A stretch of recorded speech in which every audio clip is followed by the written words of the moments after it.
Well, hello, everybody, and welcome again to the Weirdly Magical podcast with Jen and Lou. And we're recording this on October the 15th, the day before the Libra new moon. And we're going to be talking about kind of the time between now and the full moon, the Taurus full moon, that is on October the 31st, 2020. And there's a lot to talk about, as usual, as we seem to be reaching a real crescendo of kind of all the stories of the year. It seems to us, as we've been talking about before we record. But before we dive into all the energies and pull the cards for you, we'll just introduce ourselves. I'm Louise Eddington. I'm a soul astrologer and author of 2 books, Modern Astrology and The Complete Guide to Astrology. I'm also a shamanic practitioner, and I'm training to be a certified hypnotherapist and past life regression therapist also. And Jen, what about you? So, hi everyone, Jen Duchen of jendushen.com. I'm an Akashic guide and soul mentor. I do Akashic readings, teachings, as well as the creator of the Illuminating Journey cards. And I am actually in the process of learning light language. So, all my work is about encouraging and guiding others to fulfill the promise of their soul. Cool. So, speaking of illuminated journey cards, what's your card? So interesting, today I pulled 2 cards. The first one being one of the tools of the card deck. And this one is liquid, which is potion for motion. So that makes me feel like we really need to think about fulfilling our thirst or doing things to move through whatever's going on instead of staying stuck or repeating the old patterns. So very much about what does liquid do? It lubricates, it helps you break free, it helps you kind of dissolve things. It And also, then it also, sorry? it also makes me think of Alice in Wonderland. Drink me.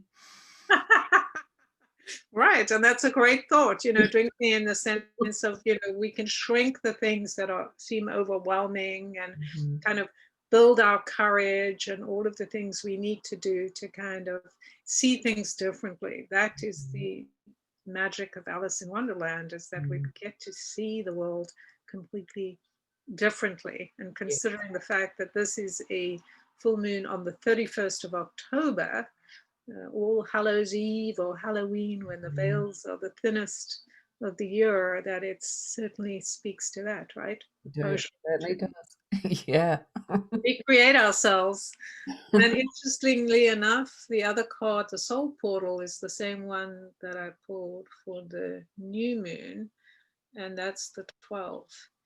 And what's so kind of what stands out for me about this pink and purples and the energy of the person who could be you standing in front of this kind of energy or this temple is, again, the sacredness of what has meaning to you. What do you value? What is worth standing up for? What is worth uh, pursuing and focusing on? And how can you release, like, you see the flying books, how can you release these ideas or beliefs that are stuck or stationary? And then it makes me again think about the liquid, like, when you liquidize what is, it becomes something different. So it's like, I feel like this figure is standing there with this idea of making a vow Mhm. to travel these waters or this time with a new consciousness or new awareness or a devotion to what is required, needed, desired at this time. So both cards together for me as well speak to magic and alchemy. And it's the 12, the card, for those of you that can't see it, it's a very deep pink, and the figure's wearing a black hooded cape, it looks like, and there's a full moon in it and lots of magical spells flying around. And it's a very witchy kind of magical time of year this year, and this full moon being on All Hallows Eve is kind of like you can't make this stuff up, really. So magic and alchemy can be done in every part of your life. So I think that's what these cards speak to me as well. So Oh, yeah, great point. creating magic. Right. Using your gifts and skills and the opportunity to shift Yeah. how you live in alchemy. So the card I pulled is the Devil.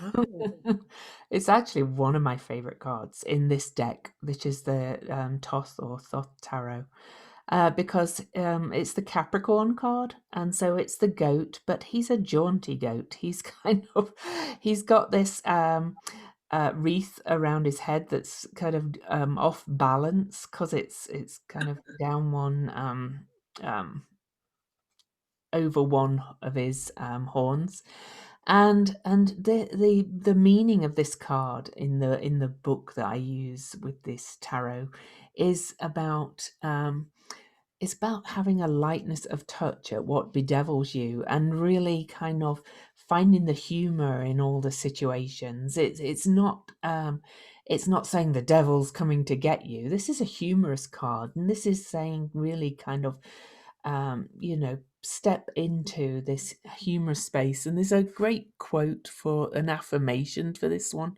for this card in that book. It says, "I am a vital, joyful, and grounded person." hmm.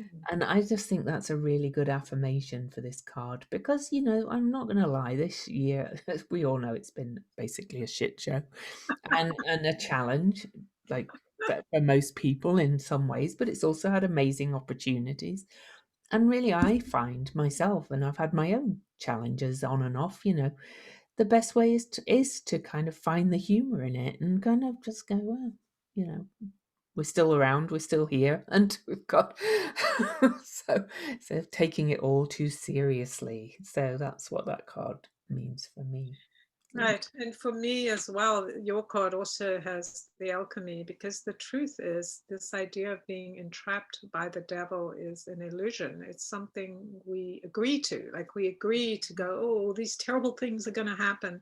And then, I mean, not to say that challenging things haven't happened and aren't happening, but that the way people talk about it, like we doomed, is obviously bullshit because we're still here. And like you said, we're still doing it, we're still finding a way through it. And that sense of lightness or joy to be like playing almost with these ideas that we have revered for so long is definitely very appealing. It is, yeah. And one of my favorite friends on Facebook is kind of this. She's a channel for the Pleiadians, and she uses this hashtag "operate from joy" all the time, and that hashtag just is that card. I think, yeah. I do think, like, even my card, the 12, which could be taken seriously, I think there's a sense of, the freedom, the joy of being free, of going, I'm choosing this, I'm Oh, choosing this card. well, all those things flying around, that's kind of, Right, yeah. Oh, yeah. It's right. and I think magic can be very freeing. So create that magic in your lives. So anyway, this full moon. I realized I put my time, but so I'm going to have to do some mental arithmetic for the London time. But it's on October the 31st everywhere, I think. Maybe not Hawaii, but I'm not that good at the mental and all the time zones. It's at 8:49 a.m. Salt Lake City time, which makes that 3:49 p.m. London time, I believe. It's at 8 degrees and 38 minutes of Taurus and Scorpio, with the sun in Scorpio in an opposition because it's a full moon. It's almost exactly conjunct Uranus by 3 solar arc minutes, which is so exact, which makes this very interesting. Also, asteroid Juno is at 13 Scorpio conjunct the sun. Other things happening in the chart, it's forming a T-square to, the full moon is forming a T-square to asteroid Hygeia, which represents global health over at 11 degrees of Leo, which interestingly is square the point that Mercury stationed retrograde at, and Mercury is just 3 days from its station direct, which is going to happen on election day, and he'll be conjunct the point of the new moon, which we're at now. So all these stories are coming back together. And before we just dive into all the meaning of it, I do want to mention that this is kind of a fulfillment of a new moon that was on April the 22nd at 3 degrees Taurus, which was also conjunct Uranus. So it's going to be bring us some surprises, let's say, and some fulfillment back from late April. So, all right, Jen. Right. So, yes, it's quite a promise. It feels like this full moon has a lot of promise, and I think a lot of the surprises that are coming are may surprise us in maybe shocking ways, but also allows us to free ourselves from bondage. This the realization that things that we have made real are kind of made of paper and they're dispersing. I think will be very powerful. As far as the numbers, well, first of all, the 31st, having this on the 31st, as we've talked about, this is the final day of the month, and we've been in a 5 universal months, which is all about change and this idea of bringing us into the new year, which will be a 5-year. The 31 is a 4, and having the moon and sun at 8 degrees, whenever we have a 4 and an 8 together, those numbers are star-crossed, destined numbers. This is a moment of destiny. Another one, this is something that's been foretold or been expected for thousands of years. So this is a culmination point, a very high energy culmination point. The 31 is a number of genius, that out of the box kind of thinking and way of being, but it's also about making it real. This triggers the 248 grouping, and of course we're in 2020, so we have all those 2s which make a 4, and then again the 4 again, so it's repeating the 4, and then we have, besides the sun and moon, some other 8s, and the 8 number is the number of strength. It's about success by moving through obstacles. So what this says is that there will be things that we need to do or shift or push through in order to create that, that figure 8 infinity, which is as above, so below, as within, so without. So it's a balancing of kind of how our thoughts, like many of us have dreams about how we want the world to be.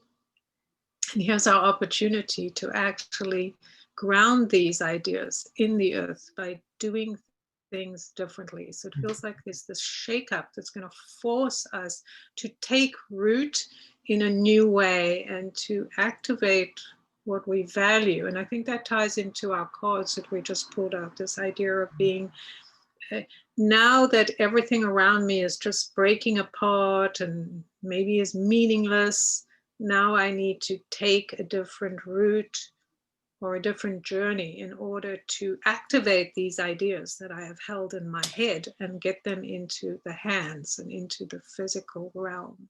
Mm-hmm. Yeah. And you know what Jen was saying about freedom and things, Uranus itself is the planet of, yes, I said surprises at first, but it's liberation as well. It's, and in a fixed sign like Taurus, Taurus and Scorpio are both fixed. It's a liberation of from fixed ways of doing things and thinking it always had to be that way. But it can be, because they're fixed signs. Fixed signs do not like change.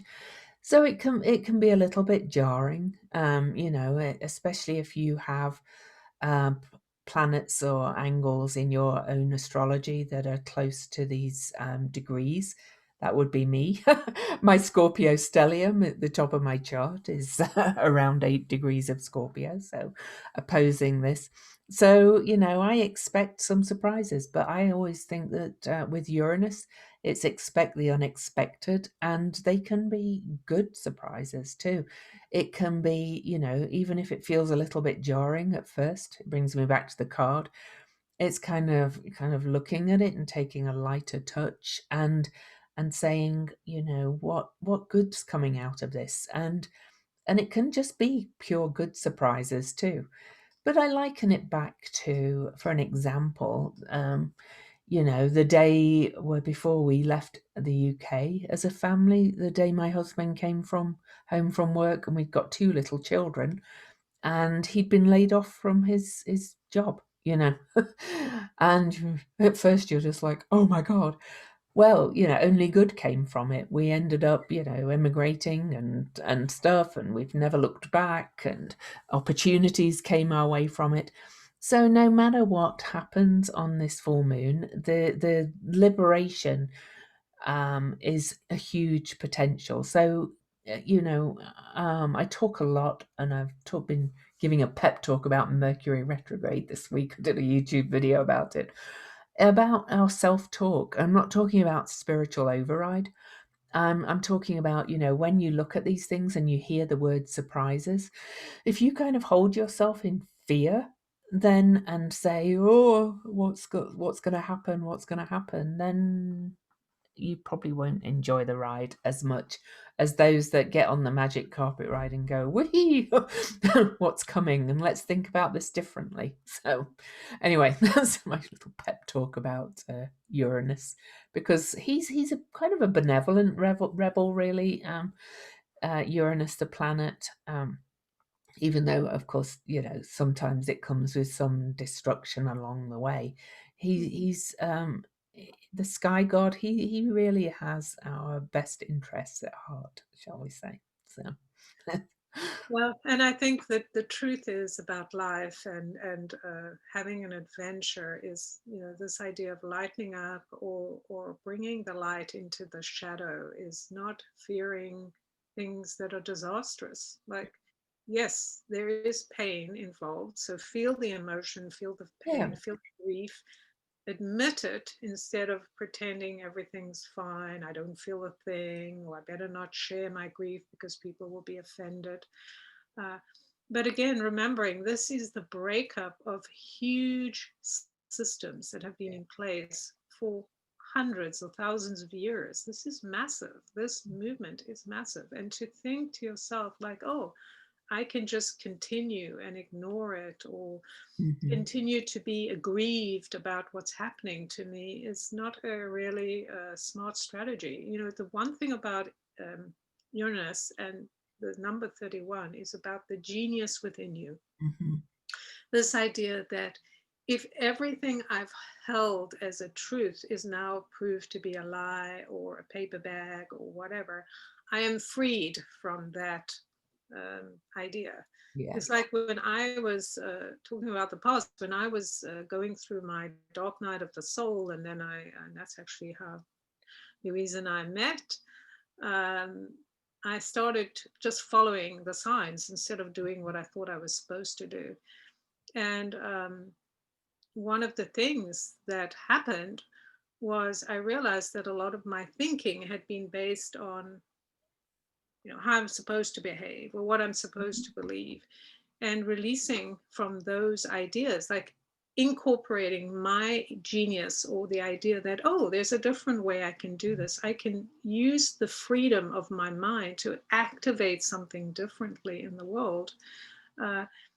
Does help us. Like, we have to start taking in things that maybe we have denied, right? Looking at things that maybe felt uncomfortable, the Yeah. spiritual aspects, or the aspect of bringing our dream to life, or the idea of using our power that we have in a different way. So instead of being hooked into approval or doing it right, using that to go, well, it doesn't matter because everything's falling apart. What opportunity is there through the grief, through the change, through the breaking up of everything I've held dear?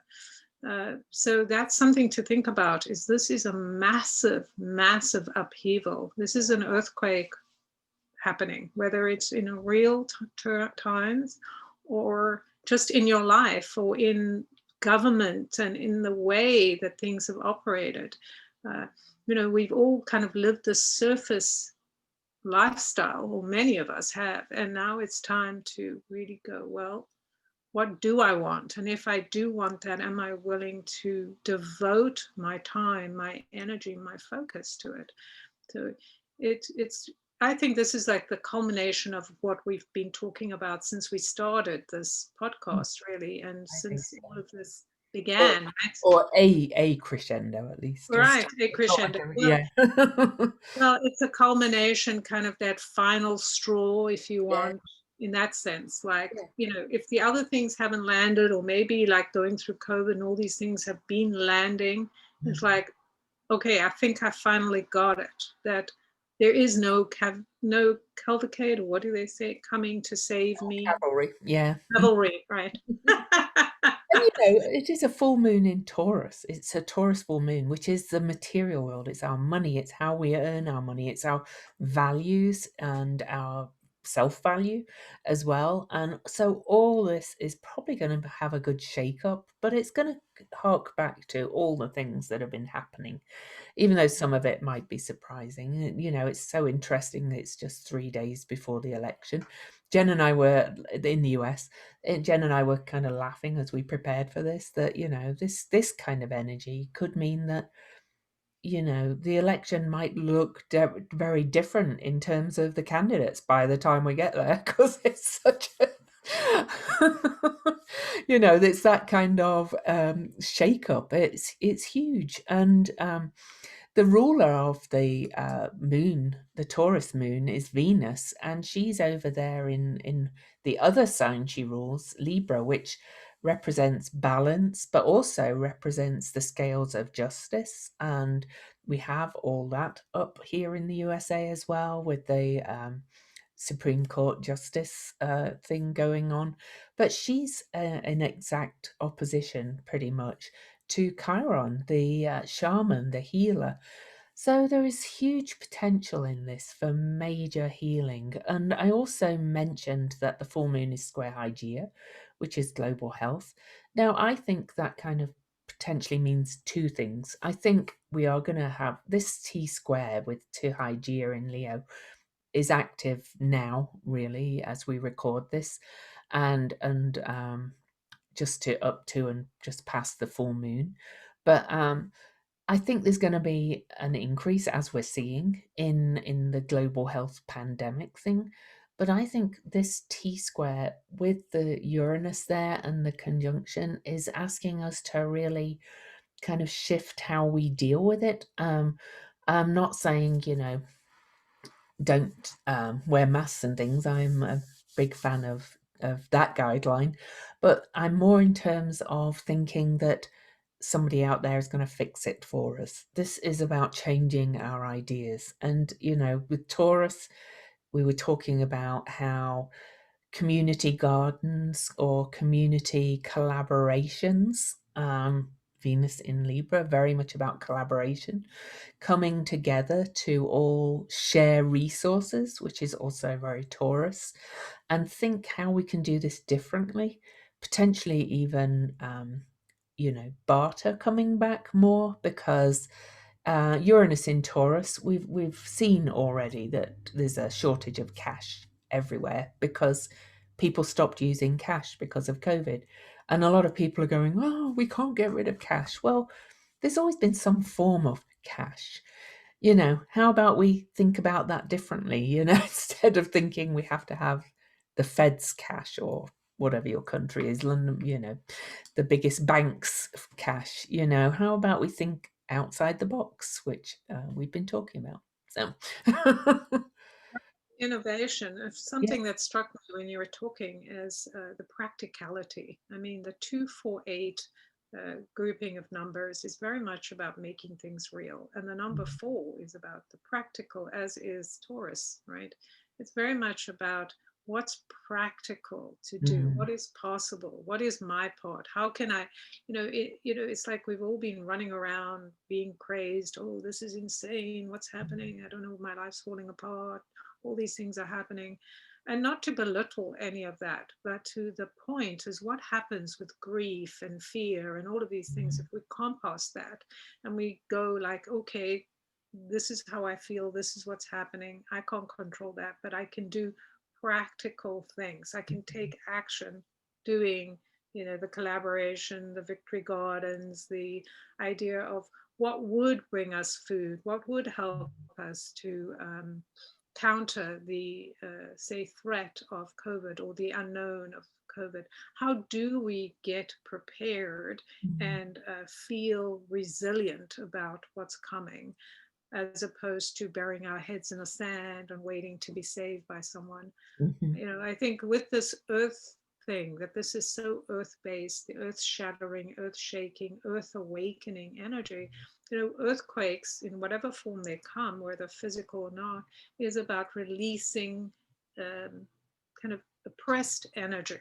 Right? So there's a lot of oppressed energy. There's a lot of people who feel like their voices haven't been heard, like they've been marginalized and silenced. And we've talked a lot about this in terms of Eris, right, Yeah. who's been playing a big role. And many of the other, Sedna, Hygeia, these are often figures that have been, even Venus to some extent, who's been marginalized in terms of you're not, you can do what you do, but you're going to second position, you're not as important. So Yeah. all of that energy pushing us to go, I don't want to be marginalized. So what does that mean? It means I need to kind of take hold of my own narrative and decide and draw my line in the sand. And I think that's really important. Even when we think about the Libra thing, about being in balance, means we're rooting in the center and we're finding the action and the thoughts and the beliefs that will support us going forward, even if we're not sure, right? Like, for me, learning this light language stuff, it's like it's been such a strange journey and yet very liberating, because I'm like, I don't even know if, up till now, I feel like, have I really been doing it? And then there's been proof, right? Because I can feel different, others feel different. So now I'm like, okay, I really have to just step into that and own it, as opposed to keep questioning, is this real or not? Because that's just the ego. So we want to move away from the ego and really go, okay, what will make this more palatable, more real? I think when we take action, we feel more connected. I think so too. Yeah, for sure. And I was just looking at a couple of other things as we talked. I mentioned the asteroid Juno. She's at 13 degrees Scorpio on this full moon. I talk about her in terms of the rights of women, children, marginalized a lot. But in Scorpio, I believe she's talking about our sacred marriage to each other, how we are deeply interconnected. Okay. And she is conjunct the sun on this. So she's illuminated by the sun on this full moon and the moon by opposition, and not by opposition to Uranus. So I think it's perhaps, I can only there's so much happening in the USA. So apologies to people outside the USA because I just look at, the fear around this Supreme Court justice. If she's nominated, which she is likely to be, or confirmed, whatever, the word is, about losing rights. Well, maybe it's time really we start to look out after each other again, instead of expecting somebody else to say that you can do this. It's okay. How can we change it completely so that it's not relying on something like that to say, yes, your marriage is okay, or this is okay, or something like that. Things have got to change drastically. And I think globally, not just this country. I'm personally like for marriage, I don't think it should be a state thing at all. I think it should. Right. Well, I think you bring up such an important point, and this 13, the fact that Juno is connected to the rights of um, others and to breaking the bonds of abuse, right? So, in a sense, being controlled by a government institution or this group of people that are selected on a very partisan way, as we know in this country and probably in other countries, it's true too, that uh, a lot of the things that are happening underground around these things is about control, right? The idea that the dominating group decides, and yet are who is the group with the most power? It's the people. So Mhm. it's about raising our voices. The 13 is very much that number of the divine feminine. So it's amazing that it, is showing up Mhm. and reminding us that it's when we take these decisions into our own hands and we go, we are not enough with this kind of, you know, manipulation and doing things to suit yourself. We're not in agreement. We're not going to go ahead with it. We're going to find our own way. We're going to break up with this idea that we've been worshiping people we trusted to do the right thing because they're not doing the right thing. So it's up to us to go, what's true for me? Can I embrace people that are different sexes getting married, or a woman who decides she wants an abortion? What's true for me and what's true for and safe for the collective? To me, all of these decisions that are being made are about keeping us unsafe and keeping us on the edge of our seats and always worried. And so here we have this opportunity to break our relationship, the balance of that relationship, and go, no, Yeah. break it all down and let's restart. If we are going to collaborate, what is it going to look like? Because those people who are in power that want people to do certain things or to be enslaved to an idea can only do those things if we in agreement Yeah. with it, right? That's true. And talking about breaking the control and things, I find it very interesting that Mercury is 3 days away from stationing direct on election day, November the 3rd, and is at 26 degrees, another 8, and in exact square to Saturn in Capricorn, which is generally, accepted to be kind of the authority, the law, the man-made law, the institutions that we've created, the structures of our governments and things.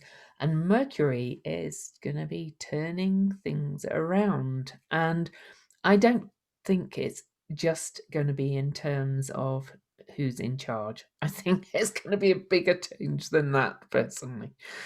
I mean, Well, it might be reflected immediately in a change of control, if you like, which is very Saturn in Capricorn.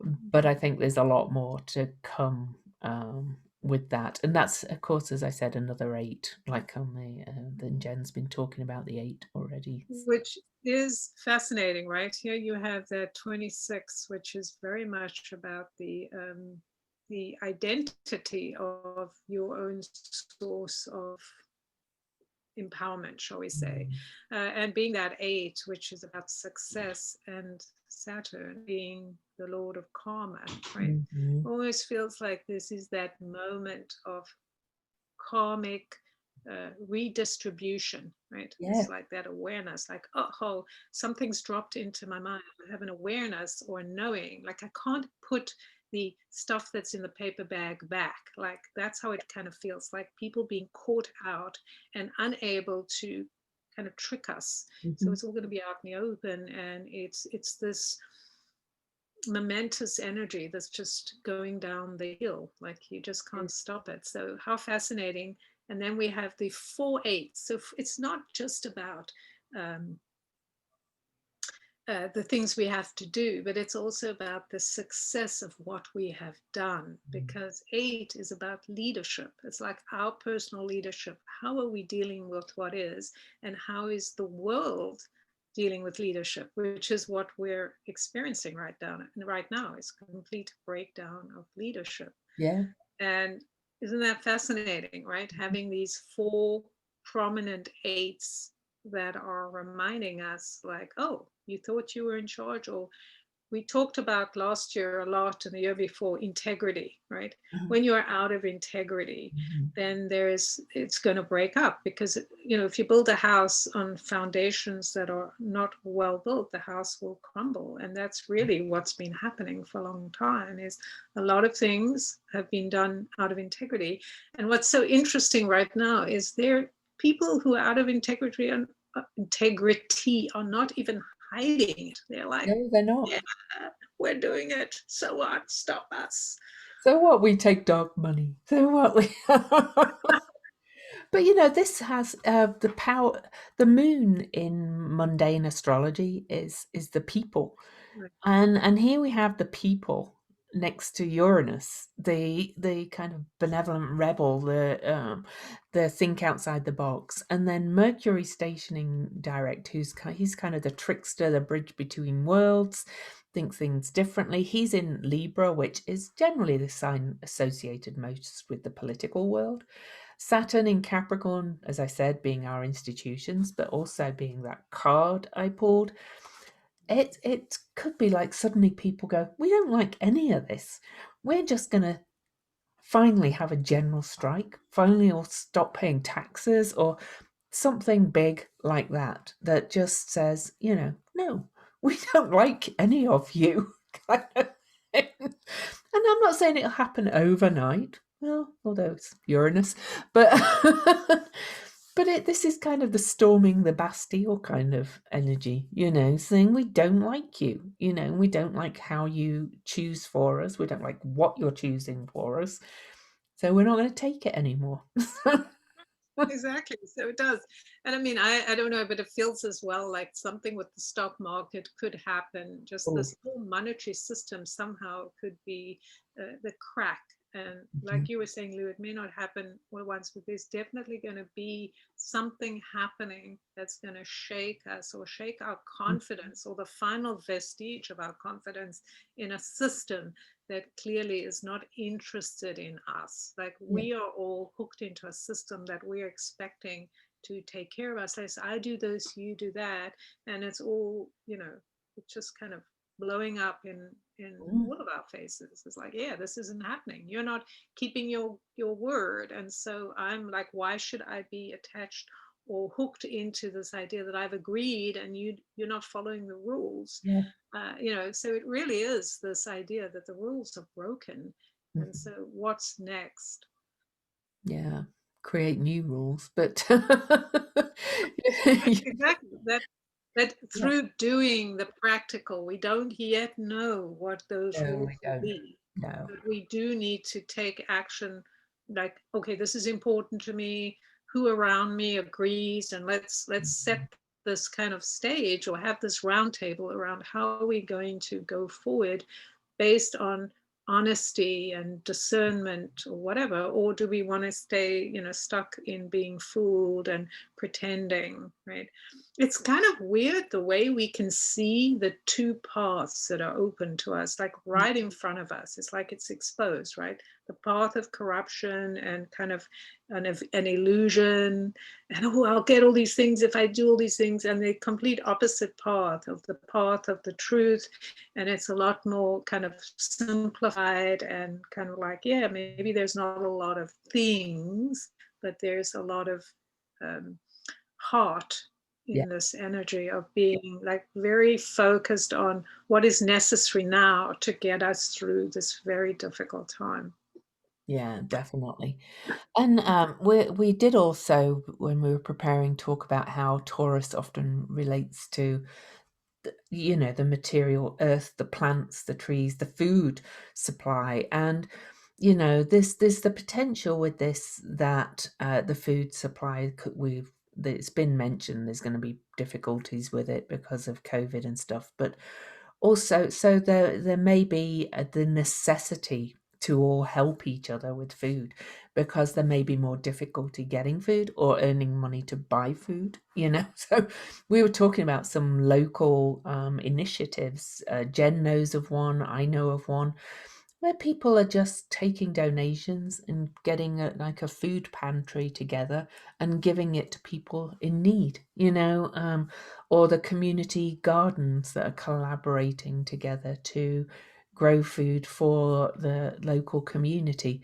I think there's going to be perhaps a necessity for more of that to come, to be quite honest. I do want to mention as well that the lunar nodes are about to leave. I said it wrong when we were preparing the last decan of Gemini and Sagittarius, which is actually the Aquarius decan. So and it's also the Leo. No, yeah, Leo decan as well. The Sagittarius end, because that's just how it works. But anyway, the south node in Sagittarius at the very end of this decan it's been through from 29 degrees back to 20 degrees. It's about to go back to 19 degrees and shift the focus. But it's about letting go of, if you think about Leo, the king or the ruler, or that kind of energy, and Sagittarius is about fixed beliefs. This is about letting go of fixed beliefs about who the king is, really, or what the king should be. And I don't mean in terms of the person. And so I'm not talking about either Trump or Biden here. I'm talking about what that means. Okay. The bigger picture of who's in charge, right? Yeah. The idea of how prominence we give to governance, whoever Yeah. we look up to, basically, regardless, whatever country you live in, whatever system you're in, it's that prominence. And this is, I'm just having a thought about this woman that's in the US who's being probably being chosen for the Supreme Court. Is again, she is someone who has had a certain leadership. So for her, this could mean, I'm not saying it will, we don't know, but it could also mean could mean a breakup of this need to bow down to a certain leadership. Like when you shift positions and you become centered on something different, it does or can shake you up and give you more freedom. Like all of us, when we feel safer, we can tend to be more outspoken about what is freedom to us. We can, go, okay, I'm not going to do what you say because the law says this, or what I feel is that, and I'm in the power to choose. So that is something to think about. But regardless, it is true for all of us that we get that moment of awareness in all of this. And what's so fascinating is, one, the actual day, the universal date for this is a 9, which is about endings, but also about, encapsulating the idea of being expressed enough that we can recognize we are all one, or that we connect to the vibration of love. And none of this is about pretending or faking. It is the true love of allowing everyone to be who they are, because we feel safe enough to be who we are. And so we can find those places, those gaps that are so important, like feeding ourselves and our families, and making sure that other people aren't starving in our neighborhood or on our watch, is something that supersedes our opinions about that somebody's wrong or right. Like that's the key here. And I believe that's the kind of lesson that Uranus and the moon and Taurus and all of this energy in Taurus is bringing with it, right? Even we talked about Lilith, right? Now being in Taurus, and this idea of being faithful to what is true. What was the wound of Lilith? Was being abandoned or not listened to, right? Not having her needs taken care of. What is the wound of most of these kind of female energies and even male energies, is the idea that domination instead of this idea of being benevolent and sharing with each other. Yeah, interesting. Interestingly, Amy Barrett, or Amy Coney Barrett, the Supreme Court Justice nominee, has her Mercury at 24 degrees Capricorn, and and she's being hit big time by Pluto and Saturn. So, and there's other things too. So, maybe she will surprise everybody. Because really, she's, in terms of just her judge experience, we've got very little to go on because she's not been a judge for that long. Right. You know.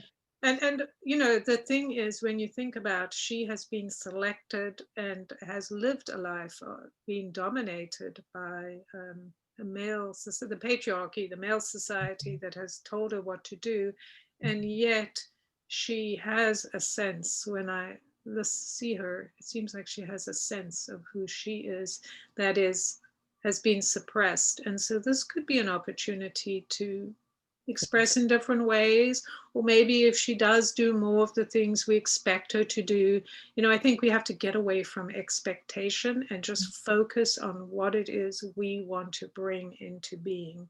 Yeah. And when I look at the chart, which is so interesting, is the fours that we have, right? We have, beside it being a 4-day, we have Venus at 4, we have Juno at 13, we have Pluto at 22. Mhm. Do we have any other 4s? And then we have a bunch of 2s, right? The nodes at 20, Hygeia at 11, which is a 2. The Ceres, which is at 29, is also a 2. Mhm. This is also, we talked about the 8s, the 2s, the 4s. It's very prominent, that 2-4-8, which is about this idea of connecting to our intuition, and then connecting to others. The 4 about making a new system, building something that's going to serve us, the practical part. And then the 8 is about the creating the success, the movement that keeps us looking at the bigger picture and then coming back to the detail, to the doing what's needed. So it's really like a structure that's helping us kind of break free and go, okay, now is the time. Yeah.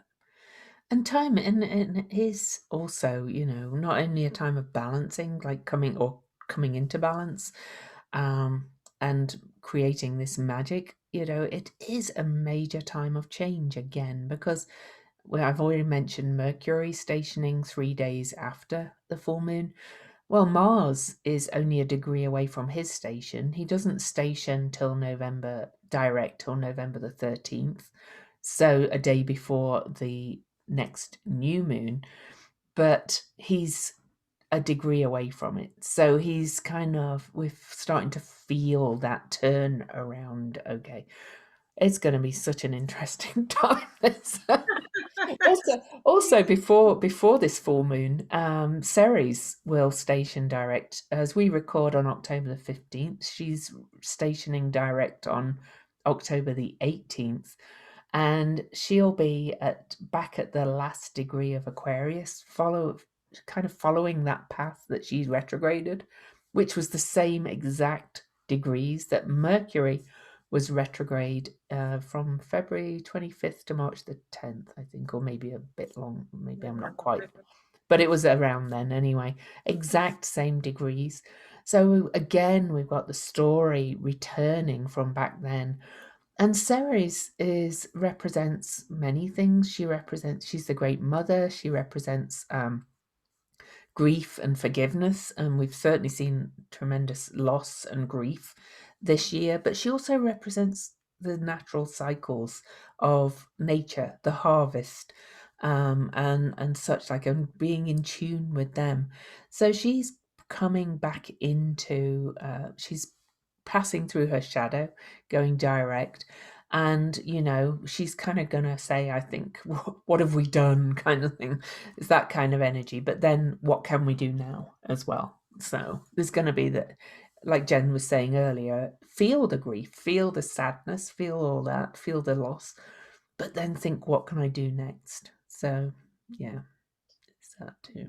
Yeah, and that's an interesting idea. This idea of Ceres giving us this boost, like of love, Mm-hmm. kind of, with the mental shift of Mercury. It's like first our mind shifts and we get new ideas, and then we embody it through series, right? Yeah. Through the cycles, through the awareness. Oh, this is how it works. It works. I feel grief. I feel pain. I have loss, and then there's that fallow period, and then we begin to think about what we're going to birth, what are we going to plant now that we have what we have, now that we've been left with what we have. So it very much is a time of regrouping and kind of lean. It's a lean time, but also we're moving into not only a very fast paced, moving, changing time. In 2021 is a time of adventure, of movement. So that is to how do we get to that place where we can start moving with change is Not this. wanting to go back to normal, whatever normal was, because normal got us here. Right, exactly. Our idea of normal has been to bury things, bury our emotions, pretend we're what we're not, accept what we didn't agree with. And Yeah. how terrible has that been for so many? So many have been left behind, and all of us in so many ways. And here's an opportunity to do it differently, to include those we have discluded, or whatever the word is. So between tomorrow's new moon, as we record, so many of you like to listen as soon as we upload this, I know, and we always appreciate you. And any, I forgot to give all the links at the start. So any reviews on iTunes, welcome. I think we're up to 111 now, which is really, really cool. And also our Patreon. We're going to actually restart right after this, recording a special card reading just for Patreons only. So patreon.com/weirdly magical for just $3 a month. We're going to start offering the patron only content. But there's other the things that are happening between now and then is that Venus has just been doing some interesting stuff just the last couple of days. She's kind of reached the first quarter square of her Sun Venus conjunction that was back on June the 3rd. So we're in this action phase, this crossroads of action. What do we take from what we learned from her retrograde earlier in the year? And Venus represents our higher selves in many ways. She's the higher incarnation of the earth in esoteric astrology, and so she is in Libra, and she is going to replace the sun by squaring all those Capricorn planets and opposing all the Aries things. So Venus again is asking us to bring our higher selves into all of this. So she's going to be very active between now and this full moon. And also we've got coming up, what other major things was I gonna mention? Venus moving into her own sign of Libra, but I think I've talked about that already. So that's about it. I just wanted to mention Venus because she's very active at the moment and very prominent, and as I already mentioned, opposing Chiron on this full moon. So and it's so beautiful, I think, in a way, to see this rebalancing of the masculine and feminine through Venus and Mars, that they've come to a place, or feels like it, and we've talked about it, of retribution, in a sense of what story have I told myself? What have I kind of missed by like accepting the truth of others instead of my own truth, right? So there's all of this energy to really allow to fill you with what matters to you. What are the basic values? What are the things you'll be a warrior for? Where is that strength and that fire needed to activate this new path? So it's a very powerful support system right there, allowing us to recreate who we are and how we think about ourselves. and kind of owning. We touched on this idea, owning kind of the higher self or the best of who you are, instead of kind of going, oh, I'm not good enough. Kind of what I was talking about in terms of me learning light languages, going, I have to stop apologizing because I'm, maybe not doing it right or whatever, and just forget about that and just move into this place of, this is what I have, this is what I can do, this is how I'm doing it, and just get better and better. And if I keep kind of finding fault or kind of putting it in a framework, well, oh, okay, it's just this or that, or I don't know, I'm actually stopping myself from stepping into a more empowered, whole, and more active place. And that isn't helpful to me or to anyone, really. I'm finding the same with my hypnotherapy training, I can tell you. So, Right. so yeah, yeah. And Venus, I find her so interesting. I've started working with Venus after she came to me in a dream, and I started doing my Venus retrograde journey classes. And since then, I've learned a lot more about her, and also learned what some other astrologers have been discovering about her cycles and things. And to my mind, because of there's so many astrologers with a focus on Venus, it feels like at one point, apart from the moon, she was really the only female energy or feminine energy in astrology. And she was very much sidelined, as Jen said. And she's reclaiming her strength. And here she is at the moment. She's Morning Star Venus, which is warrior Venus more. And she's saying, I'm taking my place finally. And it's not, again, it's not about men and women. It's about that feminine part of ourselves, the feminine strength part of ourselves, not the patriarchal handmaiden kind of stuff. You're Yes, that's so brilliant. I think we all need to rethink what is this part of us, the feminine, the intuitive part. And I noticed that Mars is actually at 16 degrees, which is a highly intuitive number, and Mm. awareness of the self, the inner value, the inner wealth. Mhm.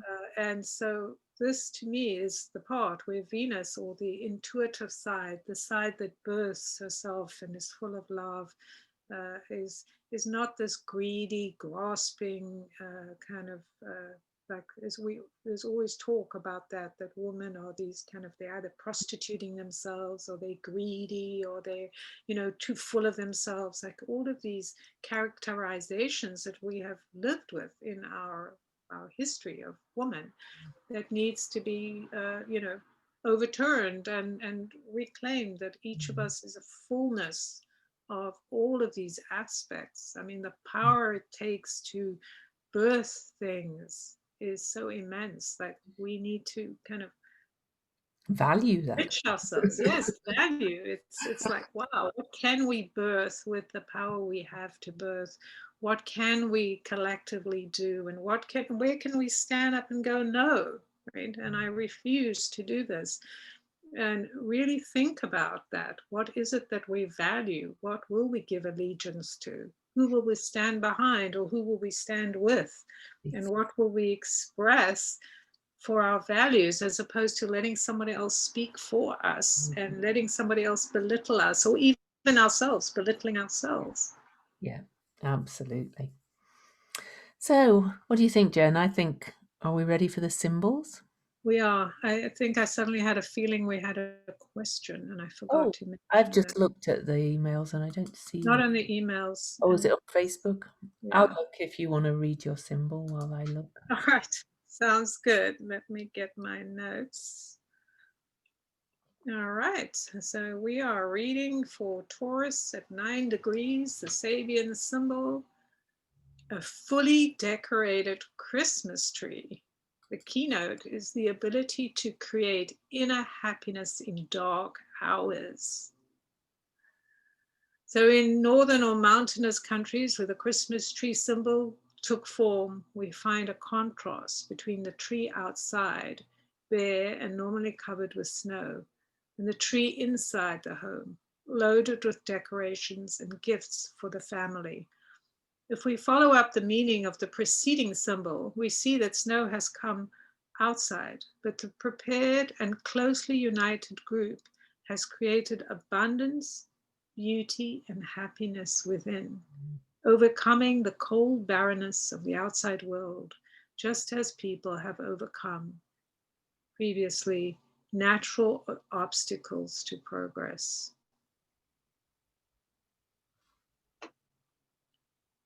The Christ symbol is also included in the background, that is, the vivid faith of a transformed future, or what I like to think of as the Christed energy, which has always been with us, our life force. So this suggests the ever-present possibility open to people to transfigure the darkness and deprivation of the low point of a life cycle by incarnating it in an antiphonic response, celebrating the ever-remembered and always expected high moments of life. It evokes people's undying faith in cyclical renewal. Beautiful symbol. I love how Jen has to translate some of it. I have to say, these symbols and the interpretation that we use, the Sabian, were written by fabulous astrologer Dane Rudyard, but from a very patriarchal point of view. Just as we're talking about Venus gaining her power, the message is intrinsic, but they were written from a very certain point of view. As we all have our points of view. It's hard not to. So that's a fantastic. And as always, the symbols kind of resonate. So the Chandra symbol is a talkative woman with tape over her mouth. Whoa. The creative force at odds with itself. What you would do, you would not do. Facing the truth that everything personally generated fails to satisfy. Spirit is ached for in its absence, something missing, massive pride screeching to a halt, a very high vibration, inward places calling you, but the abyss features radical self-overcoming, and there is nothing to say, everything to do, with nobody left to do it, except the forgotten one inside who knows the way. So at first I saw the woman with the tape over her mouth. I was like, but it makes sense in light of both the symbols. It's all about coming within and going within for something more meaningful and having the faith and the trust with your inner self and voice. Yeah. Absolutely. Absolutely. And I think too that the point that comes to mind, I didn't mention about the COVID that's, is suddenly spreading all over. It's one of the things is to think about what COVID brings us. Like, we can focus on what it takes from us, but if we think about the fact that so many of us have refused to go within, and are still clinging to the outward, that somebody out there, or something out there was going to change, when it is us coming back to that energy we've talked about, that kind of balance between Venus and Mars, the balance of the true masculine and feminine energies, without having it to fit in some way. Right? It can be a very powerful shift when we embrace that. And I am beginning to see people doing that, talking about what they've gained from COVID. So more of that, please. Exactly, more of that. And it's so amazing, right? It's so refreshing and very freeing. Again, talking about that liberation that's being offered to us is this opportunity to build our own narrative, decide ourselves what is true for us and what values and activities we want to harvest. Yeah. So Jen was right. We do have a question. So it's about Mercury retrograde. With Mercury going retrograde through the heat of the last leg of the election season and the chaos that continues on the daily, what are best practices for wading through the chaos of the next 30 days? Anything in particular to tune into or out of? That's from Stephanie. Well, I'd just like to mention I did a whole video on this Mercury retrograde. I called it a pep talk. So that's on my YouTube channel, cosmic owl astrology, because I always think there's too much fear around Mercury retrograde, since it happens so often and for so much of the year, basically. But my tips are always to slow down. We're being asked to slow down and it's all the words. They're revisit, review, redo, reflect. There's a reason we use those words for Mercury retrograde. The biggest problem I see with people when they fear Mercury retrograde is they talk themselves into things a lot of the time, but also when things start to go wrong, they're often not taking that slow down message. That's really what Mercury retrograde is about. Mercury is a very fast moving, mercurial kind of energy. Of course, it's mercurial, but it's asking us to really slow down. That's why we suggest triple checking everything and going over things again. I never suggest don't stopping doing and stopping living, but it's the slowing down and triple checking and redoing and revisiting. So that's my tips. And for me, what I think is, of course, what Lou says, but also this idea of Mercury, in this particular case, 11 degrees in Scorpio. So if we think about Mercury as being the expansion of the mind or the alchemy of the mind, if you think about it in terms of alchemizing your mind, so your old beliefs that are now being kind of churned, worked up, and especially in Scorpio, which would be the things you've hidden from or the things you've denied, and they often are related to sex, money, taxes, death, all of those things that can often be fearful ideas in our heads and that we enact out over and over. So this is an opportunity to revisit our the domination of that kind of thinking and behavior. So when you're slowing down, what brings life to things is some of the things we've talked about is dealing with your emotions. So looking at them, feeling them. When I say deal, I don't mean like put it in a corner or hide it, but to really sit with the emotion. It's very uncomfortable, but that's a great practice. I feel grief, I feel happiness, being present. Not trying to push. Yeah, Right? sorry. Yeah. No, that's okay. What were you going to say? I think as well, being open to possibilities, because of course the Mercury stationed retrograde opposing Uranus and is about to exactly oppose Uranus again. So there's that Uranus sense of surprise, but also liberation and things involved in this Mercury retrograde. So. Right. So what helps your breath to me is about working with the breath, which is one of the most powerful ways we embody our lives. So you want to be more embodied, more in the moment, allowing yourself to observe when you're saying things and thinking things. Is this making me feel more restricted or more open? Like what's giving me that freedom, this freedom of the mind, freedom from old thoughts. So those practices I think are very helpful. You know, not, and I think also making room. What I find works for me is when I make room for the idea that things that have revulsed me, is that a word? I don't know, but revolted me or given me revulsion, like I hate the idea of certain people doing certain things, and trying to come to a neutral place. It's not saying that I agree with it, but No. instead of trying to hide from it or being angry about it, just trying to find a neutral place where I'm like, these are all functions of the world. And a lot of them are aggravated because we hide from them or we won't call people out on it. And our rigidity of behavior is the area that we can kind of reshape within ourselves, like through art, through thought, through just a different lens, loving yourself enough to feel safe enough to look at things and be okay. This isn't what I would speak up against it, but I'm not going to be so revolted that I'm afraid to look at it, talk to it, or etc., so that it controls me. Because Scorpio is definitely about those murky places. So and things that is it repulse and anyway, I get what you mean. Yeah.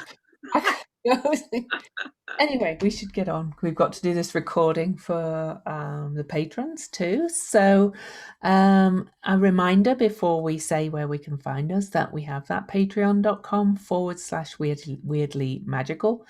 We also take questions, as we answered, either through the Facebook page or to weirdly magical podcast@gmail.com. Also, we love reviews, Facebook page reviews, iTunes reviews, wherever you want to leave a review, please leave us one. So Jen, how can people find you? People can find me on my website, jendushen.com. I also have a Facebook page, Jen Dushen, I think, and a Facebook group, Jen Dushen, Guardian of the Akashic Records. I think that's what it is. Global Guardian. There we go. Global Guardian of the Akashic Records. And I do free offers there as well as paid. And I have a class coming up on Monday. It's $22. Breaking Through Your Myths. It's a 10-day program. If you're interested, you get a workbook and 10 days of instruction. Which you can find the link to in the global Jen Dushen, Global Guardian of the Akashic Records. And I do offer classes in Akashic Records training, and we have one coming up in November. You can find that on my website. You can find me on Instagram, elsewhere, and I have a YouTube channel, Jen Dushen, Global Guardian of the Akashic Records. Cool. And I'm Louise Eddington. My website's louiseeddington.com, LOUISEEDINGTON, just one D. And Cosmic Owl Astrology is my business name, hence the owl behind me for those that can see it. And Facebook page is Cosmic Owl Astrology. I have a Facebook group, Cosmic Owl Astrology Cafe.